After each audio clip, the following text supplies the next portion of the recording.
Hi welcome back to my channel. ఈరోజు కథ నువ్వుంటే నా జతగా సీజన్ 2 10వ భాగాన్ని వినేద్దాం. ఆ అమ్మాయి తల్లిదండ్రులు గట్టిగా, అయ్యో భగవంతుడా, మాకే ఎందుకు స్వామి ఇంత కష్టం తెచ్చినావు, నా బిడ్డ నా బంగారు తల్లికే ఎలా స్వామి ఇంత నరకం చూపిస్తున్నావు అని తల కొట్టుకుంటూ గుండెలు పగిలేలా బాదుకుంటూ ఏడుస్తారు. వారిని అలా చూసి అక్కడున్న వాళ్ళకి కన్నీలాగవు.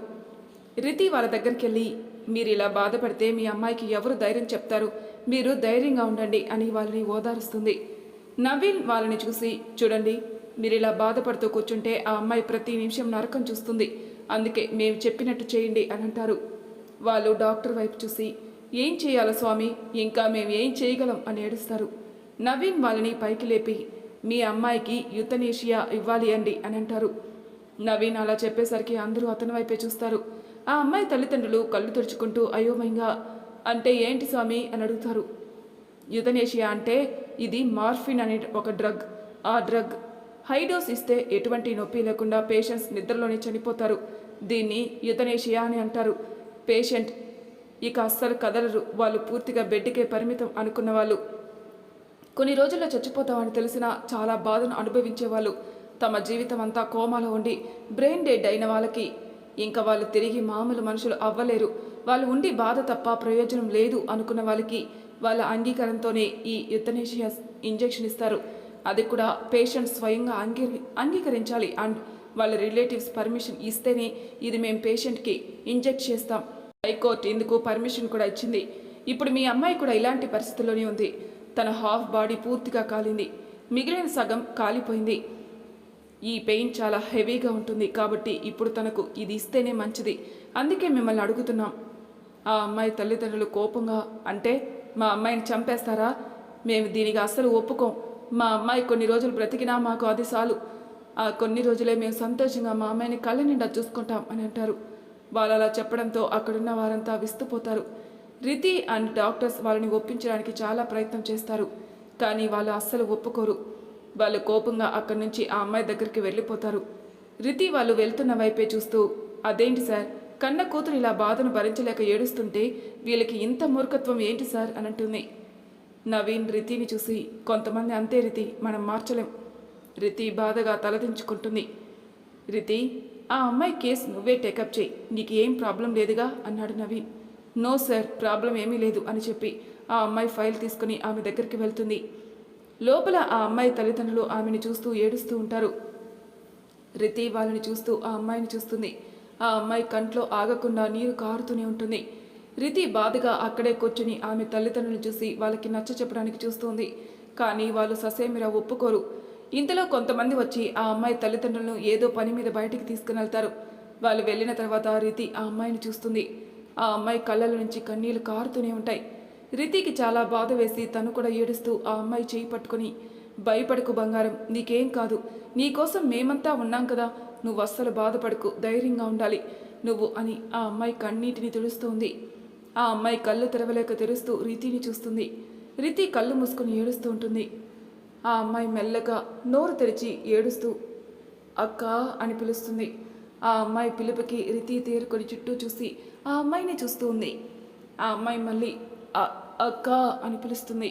రితికి వెంటనే ఆ అమ్మాయి దగ్గరగా వెళ్ళి, ఏంటి తల్లి, ఏం కావాలి బంగారం అని ఎంతో ప్రేమగా అడుగుతుంది. ఆ అమ్మాయి ఏడుస్తూ, అక్క నన్ను చంపేయండి అక్క అని అడుగుతుంది. ఆ అమ్మాయి అలా అడగడంతో రితి షాక్ అయి ఆ అమ్మాయిని చూస్తుంది. ఆ అమ్మాయి రితిని చూసి ఏడుస్తూ ఉంటుంది. రితి ఏడుస్తూ బాధగా, కానీ మీ అమ్మ నాన్న అందుకు ఒప్పుకోలేదు తల్లి అని మాట్లాడుతుండగానే ఆ అమ్మాయి గట్టిగా ఏడుస్తూ, నొప్పి తట్టుకోలేకపోతున్నానక్క, ప్రాణం పొయ్యేలా ఉంది, ఎలాగో నేను త్వరగా చచ్చిపోతానక్క, అదేదో ఇప్పుడే నన్ను చంపేయండి అక్క, ప్లీజ్ అక్క, నీ కాళ్ళు పట్టుకుంటానక్క, నాకు ఈ ఈ బాధ నుంచి విముక్తిని ఇవ్వండి అక్క అని రితిని బ్రతిమలాడుతుంది. ముందే ఆ అమ్మాయి పరిస్థితి చూసి రితి చాలా బాధలో ఉంది. ఇప్పుడు ఆ అమ్మాయి అలా అడుగుతుండడంతో ఆమె పరిస్థితి చూడలేక రితికి ఏం చేయాలో తెలియక కళ్ళు మూసుకొని గట్టిగా ఊపిరి పీల్చుకుని ఆ అమ్మాయిని చూస్తుంది. ఆ అమ్మాయి ఏడుస్తూ రితిని చూస్తూ ఉంటుంది. రితి సైలెంట్గా అక్కడి నుంచి వెళ్ళిపోతుంది. ఆ అమ్మాయి రితి వెళ్ళిన వైపే చూస్తూ మళ్ళీ కళ్ళు మూసుకుంటుంది. కాసేపటికి తన పక్కన ఎవరో ఉన్నారనిపించి ఆ అమ్మాయి మెల్లగా కళ్ళు తెరుస్తుంది. ఎదురుగా ఇంజెక్షన్ పట్టుకుని రితి ఆ అమ్మాయిని ఏడుస్తూ చూస్తూ ఉంటుంది. ఆ అమ్మాయి కళ్ళ నీళ్ళతో రితిని చూసి, థ్యాంక్స్ అక్క, మీ మేలు ఈ జన్మలో మర్చిపోలేను అని అంటుంది. రితి ఆ అమ్మాయి నుదుటి మీద ముద్దు పెడుతుంది. ఆ అమ్మాయి ఎంతో సంతోషంగా తన చేతిని రితికి చూపిస్తుంది. రితి ఏడుస్తూ బాధగా ఆ అమ్మాయికి యుతనేషియా ఇంజెక్ట్ చేస్తుంది. ఆ అమ్మాయి రితిని చూస్తూ థ్యాంక్ యూ అక్క అని కళ్ళు మూసుకుంటుంది. రితి ఏడుస్తూ అక్కడి నుంచి పరిగెత్తుకుంటూ వెళ్ళిపోతుంది. తర్వాత అక్కడికి డాక్టర్స్ వాళ్ళ తల్లిదండ్రులు వస్తారు.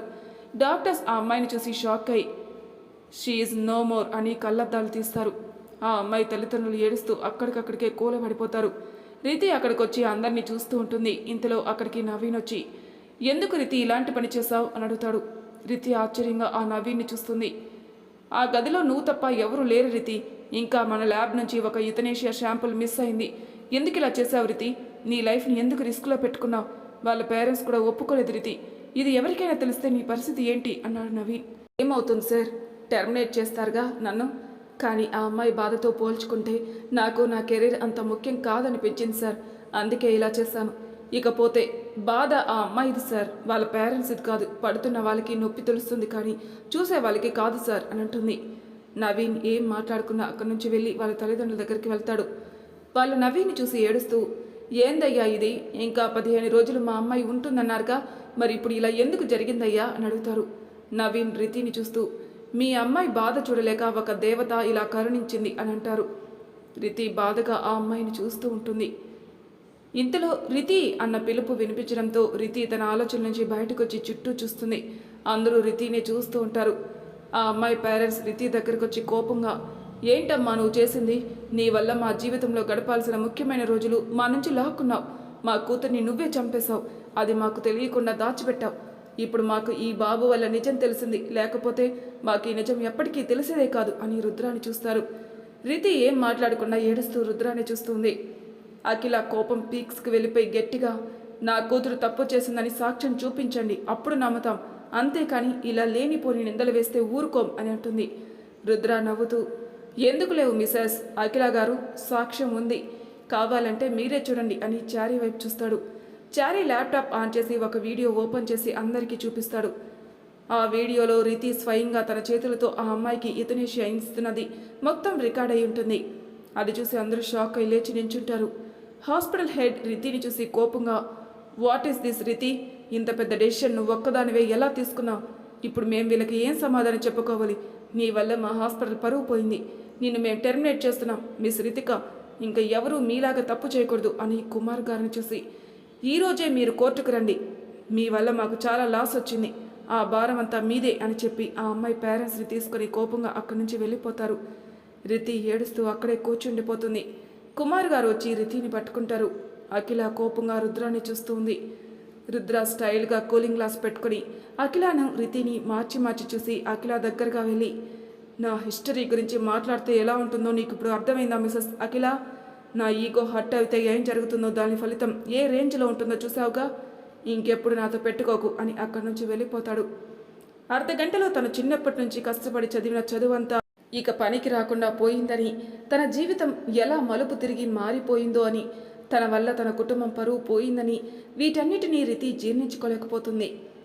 రితి కుమార్ గారు ఇద్దరు తల కూడా పైకెత్తకుండా మెల్లగా లేచి అక్కడి నుంచి బయటకు వచ్చేస్తారు. వారి వెనకే అఖిల గారు కూడా బయటకు వస్తారు. రితి కుమార్ గారు ఇద్దరు వారింటికి వెళ్ళిపోతారు.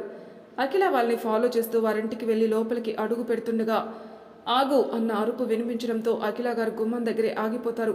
కుమార్ కోపంగా అఖిల దగ్గరకు వచ్చి ఇంకా ఏం చేద్దామని ఇక్కడికి వచ్చావు? నా చిట్టి తల్లి జీవితం నాశనం చేసింది చాలదా, ఇంకా ఏం చేయాలనున్నావు అని అంటాడు. కుమార్ గారు అంత కోపంగా తన మీద అరిచేసరికి అఖిల గారు చాలా బాధపడతారు. అఖిల ఏదో చెప్పబోతుండగా కుమార్ చేయి అడ్డుపెట్టి ముందు నువ్వు ఇక్కడి నుంచి వెళ్ళిపో అని అంటారు. అఖిల ఏడుస్తూ రితినే చూస్తుంది. రితి సోఫాలో కూర్చొని మొహానికి చేతులు అడ్డు పెట్టుకుని ఏడుస్తూ ఉంటుంది. అఖిల గారు రితి అని పిలుస్తారు. రితి చేతులు తీసి అఖిల గారిని చూస్తుంది. రితి కళ్ళు మండుతున్న సూర్యుల్లా ఎర్రగా మారిపోయి ఉన్నాయి. రితి కోపంగా అఖిల గారిని చూసేసరికి అఖిల చాలా భయం పడతారు. రితి కోపంగా అఖిల గారి దగ్గరకు వచ్చి నా జీవితం నీ వల్ల నాశనమైంది, ఇప్పుడు నీ కడుపు మంట చల్లారిందా అంటుంది. ఆవిడ బాధగా రితి అంటుంది. రితి కోపంగా పిలవకు, నా పేరు కూడా నీ నోటుల నుంచి రావడానికి వీల్లేదు. నీ వల్ల నా ఆశలు ఆశయాలు అన్నీ మంట కలిసిపోయాయి. అర్ధగంటలో నాకు జీవితమే లేకుండా చేసేసావు. నీ గొడవలు నువ్వు చూసుకోకుండా నా మీదకి ఎందుకు తెచ్చావు?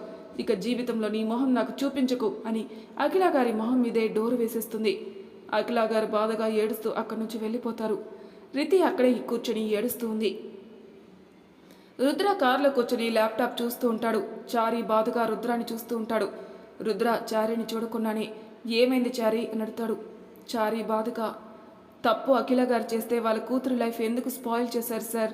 మీకు అంత కోపంగా ఉంటే ఆవిడ కొడుకుని కదా మీరు ఏమైనా చేయాలి, కానీ సంబంధం లేకుండా ఇలా ఎందుకు చేశారు సార్ అని అడుగుతాడు. రుద్ర ల్యాప్టాప్ క్లోజ్ చేసి చారిని చూసి, ఎందుకంటే అఖిలకి కొడుకు కంటే కూతురు అంటేనే ప్రాణం కాబట్టి అని అంటాడు. రుద్ర చెప్పింది విని చారి షాక్ అయి, ఏంటి సార్ మీరు అంటున్నది అని అడుగుతాడు. రుద్ర, నమ్మలేకపోతున్నావా? కానీ ఇదే నిజం చారి. అఖిలకి రితి అంటే ప్రాణం. అఖిల కూతురే ఆవిడ వీక్నెస్. అందుకే చూసి చూసి ఆమె వీక్నెస్ మీద కొట్ట. తన భర్తతో గొడవైనా కూడా కుమార్కి తన కూతురు ఒక అమ్మలా అయి చూసుకుంటుందని ఆలోచించి రితిని కుమార్కిచ్చి వెళ్ళింది. కానీ ప్రతి క్షణం వాళ్ళిద్దరిని గమనిస్తూనే ఉంది. రితికి ఏ ప్రాబ్లం రాకుండా అన్నీ ఆమె చూసుకునేది. ఈ విషయం కుమార్కి కానీ రితికి కానీ తెలియదు. వీళ్ళకి దూరంగా ఉండే వీళ్ళని కంటికి రెప్పలా కాపాడేది. అందుకే తన మీద నాకు కోపం వచ్చినప్పుడు నా ఆలోచన ఆమె కొడుకు మీదకు కాకుండా ఆవిడ కూతురు మీదకి వెళ్ళింది. నేను ఏంటో ఆ అఖిలకి చూపించాను. నౌ ఐఆమ్ సాటిస్ఫైడ్ అంటాడు. మరి రితి పరిస్థితి ఏంటి సార్ అంటాడు చారి. రుద్ర చారిని చూసి, నా ఈగోని హట్ చేసింది చారి. ఆ అఖిల తల్లి చేసిన తప్పుకి కూతురు శిక్ష అనుభవిస్తుంది. అందులో తప్పే ఉంది చారి అని అంటాడు. చారి బాధగా తలదించుకుంటాడు. కార్ ఆఫీస్ ముందు ఆపడంతో రుద్ర ఆఫీసులోకి వెళ్ళి వర్క్ చేస్తూ ఉంటాడు. ఇంతలో రుద్రాకి ఫోన్ రావడంతో లిఫ్ట్ చేసి మాట్లాడతాడు. సెక్యూరిటీ, రుద్ర సార్ అంటాడు. ఎస్ సార్, ఒక 5 days ముందు మన ఆఫీస్లో కొంచెం ఏదో జరిగింది సార్. అవి సీసీ కెమెరాలో రికార్డ్ అయ్యా సార్. మీరు ఇది చూడాలి సార్ అంటాడు సెక్యూరిటీ. ఓకే, నాకు పంపించు అంటాడు రుద్ర. ఓకే సార్ అని ఫోన్ పెట్టేసి రుద్రాకి మెయిల్ చేస్తాడు సెక్యూరిటీ. రుద్రాకి నోటిఫికేషన్ రావడంతో ఓపెన్ చేసి చూస్తాడు. అందులో ఒక వీడియో ఉండడంతో దాన్ని ఆన్ చేస్తాడు. అందులో ఎవరో ఒక వ్యక్తి తన క్యాబిన్లోకి వచ్చి తన ల్యాప్టాప్లో ఉన్న డేటాని అంతా పెన్ డ్రైవ్లోకి సేవ్ చేసుకుని ల్యాప్టాప్లో ఉన్నదంతా డిలీట్ చేసి వెళ్ళిపోవడం అంతా రికార్డ్ అయి ఉంటుంది. అది చూసి రుద్ర మైండ్ బ్లాక్ అవుతుంది. గట్టిగా చారి అని అరుస్తాడు. చారి పరిగెత్తుకుంటూ రుద్ర దగ్గరికి వచ్చి, ఏంటి సార్ ఏమైంది అని కంగారుగా అడుగుతాడు. రుద్ర చారికి వీడియో చూపిస్తాడు. అది చూసి చారి షాక్ అవుతాడు. రుద్ర కళ్ళు మూసుకొని అఖిల చెప్పిందంతా విని గట్టిగా అరుస్తూ, చారి ఫోన్ తీ అని చెప్తాడు. చారి ఫోన్ తీసి అఖిలకి కాల్ చేస్తాడు. అఖిల రుద్ర కాల్ చూసి కోపంగా ఫోన్ ఎత్తి, don't you dare to call me mister Rudra, నీకెలా గుణపాఠం చెప్పాలో నాకు బాగా తెలుసు అని చెప్పి ఫోన్ కట్ చేస్తుంది. రుద్ర చారిని చూసి, తప్పు చేసేసాను చారి, ముందు వెనుక ఆలోచించకుండా కోపంలో ఏదో చేసేసాను, ఇప్పుడు ఏం చేయాలి చారి అని బాధపడుతూ కోపంగా, వాడెవడో నాకు తెలియాలి, వాడు నాకు కావాలి అని అంటాడు. చారి బాధగా, ఇప్పుడు రితిక పరిస్థితి ఏంటి సార్ అని అడుగుతాడు. రుద్ర కళ్ళు మూసుకొని బాధపడతాడు. కుమార్ రితిని ఓదారుస్తారు. కానీ ఆయన పరువు పోవడంతో ఆయన కూడా చాలా బాధపడుతూ ఉంటారు. ఇంతలో ఆయనకి ఒక ఆఫర్ రావడంతో రితితో చెప్పి ఇంకక్కడ ఉండలేక తనకు వచ్చిన ఆ ఆఫర్ దగ్గరికి వెళ్ళిపోతారు. రితి తన బాధ నుంచి మెల్లగా కోలుకుంటూ ఒక చిన్న కంపెనీలో జాబ్ చేస్తూ ఉంటుంది. రుద్ర, రితి, కుమార్ గారు ఇద్దరి కోసం అంతా వెతుకుతాడు. కానీ కుమార్ గారు అక్కడ ఉండలేక వేరే దేశానికి వెళ్ళిపోతారు. రితి కూడా వేరొక చోటికి ఎవరికి చెప్పకుండా వెళ్ళిపోతుంది. రుద్ర అంతా చెప్పి ఉంగరాన్ని చూసి శ్రీని చూస్తాడు. శ్రీ కోపంగా, నువ్వు ఇలా ఎందుకు చేసావు కేకే అంటుంది. రుద్ర బాధగా, మండుతున్న చెట్టు మీద ఏ పక్షి వాలదు, అలాగే కోపంగా ఉన్న మనిషికి జాలి దయ ఇవి ఏవీ కలగవు. అఖిల అలా హిస్టరీ అని నా పర్సనల్ విషయాలు కొంతమంది ముందు మాట్లాడేసరికి నా కోపం తారాస్థాయికి దాటింది. అందుకే మా గొడవకు నేనే ప్రొఫెషనల్గా కాకుండా పర్సనల్గా తీసుకుని వెళ్ళాను. కానీ నాకు ఎప్పుడైతే నిజం తెలిసిందో అప్పటి నుంచి నేను పడుతున్న బాధ ఎవరికీ చెప్పుకోలేకపోతున్నాను. నేను చేసిన తప్పుకి నన్ను నేనే శిక్షించుకుంటున్నాను. రితిని కలుసుకొని తనకు క్షమాపణ చెబుదామని తన కోసం చాలా చోట్ల వెతికాను. కానీ నాకు తను ఎక్కడా కనిపించలేదు. ఇన్నాళ్ళకి నా కొడుకుని బ్రతికించి నా తప్పుని ఇంకా ఎత్తి చూపించింది. నా వల్ల ఏ తప్పు చేయని ఒక అమాయకురాలి జీవితాన్ని నేను నా చేతులతో నాశనం చేసేసాను అని నా మనసులో గుచ్చి చంపుతుంది. నేను చేసిన తప్పుకి ప్రతి నిమిషం లోపలే చిత్రవద అనుభవిస్తున్నాను టీకే అని కన్నీళ్లు పెట్టుకుంటాడు రుద్ర. శ్రీ ఏం మాట్లాడుకున్నా రుద్రాని అసహించుకొని బయటికి వెళ్ళిపోతుంది. రుద్ర బాధగా ఆ ఉంగరాన్ని చూస్తూ ఉండిపోతాడు. రితి అంతా చెప్పి బామ్మని లక్కీని చూస్తుంది. లక్కీ బాధగా ఇంత బాధను మనసులో పెట్టుకొని ఇంతకాలం ఎలా ఉన్నావే అని అడుగుతుంది. రితి లక్కీని చూసి ఒక నవ్వు నవ్వి, ప్రతి హృదయానికి బాధ ఉంటుంది, కానీ అది చూపించే విధానం వేరుగా ఉంటుంది. కొందరు కళ్ళల్లో దాచిపెడితే మరికొందరు నవ్వుల్లో దాచిపెడతారు.